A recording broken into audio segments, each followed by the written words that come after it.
Hello दोस्तों, तो चलिए इस क्वेश्चन को करते हैं। तो क्वेश्चन कहता है 1 mole of N2H4 loses 10 moles of electrons to form a new compound Y। तो 1 मोल ऑफ N2H4 आपका एक हाइड्रोजन होता है, ठीक है, हाइड्रोजन होता है इसका नाम, ये याद रखना है आपको। और ये 10 मोल इलेक्ट्रॉन को लूज़ कर देता है, और ये लूज़ करने के बाद एक कंपाउंड बनाता है जिसका नाम है Y, ठीक है। आगे क्या कहता है, assuming that all the nitrogen appears in the new compound. बोला है कि जो भी यहाँ पर नाइट्रोजन है, एक मोल आपके पास हाइड्रोजन था, एक मोल हाइड्रोजन में जो भी नाइट्रोजन है वो सभी का सभी नाइट्रोजन इस वाई कंपाउंड में प्रेजेंट है। बोलता है what is the oxidation state of nitrogen in Y. तो बोला है कि जो भी नाइट्रोजन यहाँ पर है उसमें उसका ऑक्सीडेशन स्टेट क्या होने वाला है। तो देखिए, और आगे भी क्या बोलता है, आगे ये बोलता है कि there is no change in the oxidation state of hydrogen.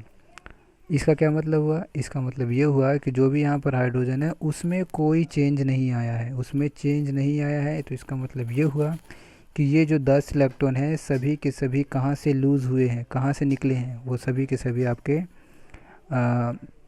क्या कहते हैं इसको, नाइट्रोजन से निकले हुए हैं, ठीक है। तो हमें नाइट्रोजन में ही चेंज देखना है।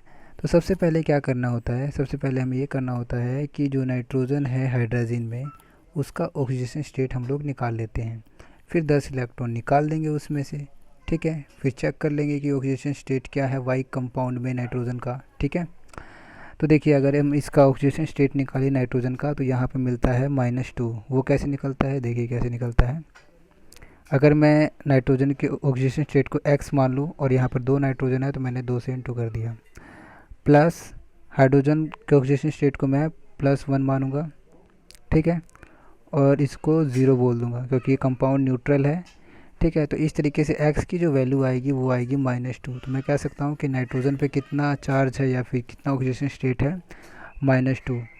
अब ये जो -2 एक नाइट्रोजन पे है ना, ठीक है, और हमें तो 10 इलेक्ट्रॉन लूज़ कराने हैं, ठीक है।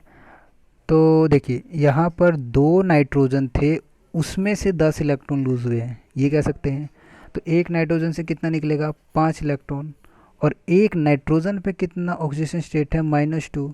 तो मैं ये कह सकता हूँ कि -2 एक नाइट्रोजन पे है, उसमें से 5 इलेक्ट्रॉन निकले, ठीक है, उस एटम में से 5 इलेक्ट्रॉन निकले तो कितना बचा, +3 तो होगा, है कि नहीं।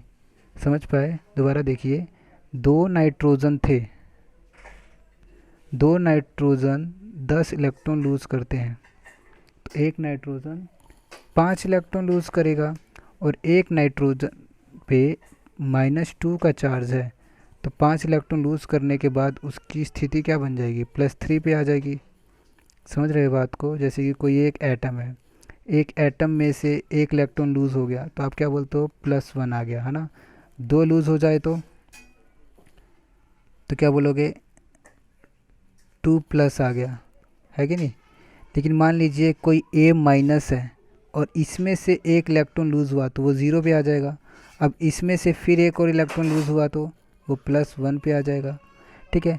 तो वैसे ही यहाँ पर क्या है कि मान लीजिए नाइट्रोजन पे -2 है जो कि है भी, उसमें से 5 इलेक्ट्रॉन आपने लूज़ करा दिए, तो 5 इलेक्ट्रॉन चले गए तो +3 तो बचेगा, ठीक है।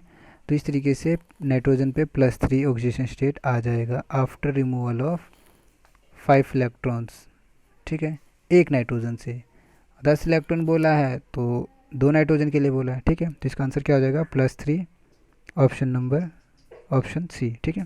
Thank you.